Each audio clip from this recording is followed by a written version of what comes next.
ভিক্ষুককে চাউল দিয়ে বিদায় দিলে কিন্তু আপনার জীবনে বিপদ আসতে পারে। অনেকে আমরা ভিক্ষুককে চাউল দিয়ে বিদায় করে দেই। মনে রাখবেন, ভিক্ষুককে কখনো খালি হাতে তাড়িয়ে দিবেন না, কেননা নবীজি সাল্লাল্লাহু আলাইহি ওয়াসাল্লাম এটা নিষেধ করে দিয়েছেন। আল্লাহ পাক রব্বুল আলামিন নিজেও নিষেধ করে দিয়েছেন।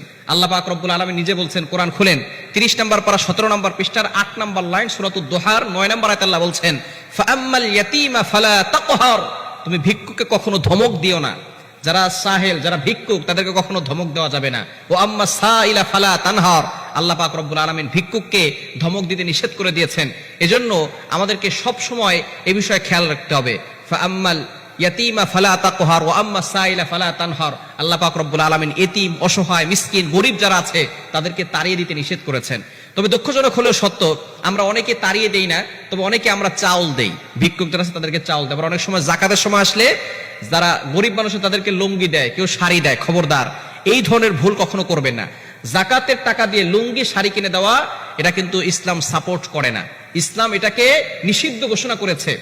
আপনি জাকাতের কিছু দোকান আছে, জাকাতের শাড়ি কিনে, জাকাতের লুঙ্গি কিনে তারা এক একজনকে লুঙ্গি দেয়, শাড়ি দেয়। এখন আপনার তাকে দিচ্ছেন 300 টাকা দিয়ে একটা শাড়ি, কিন্তু তখন শাড়ি তার কাছে হতে হতে এত হয়ে গেছে যে এখন এত শাড়িতে সে কি করবে, শাড়িগুলো সে বিক্রি করতে যায়। যখন সে বিক্রি করে তখন সে পায় 150 টাকা। আপনি কিনেছেন 300 টাকা দিয়ে, কিন্তু সে পেল 150 টাকা। এখন আপনি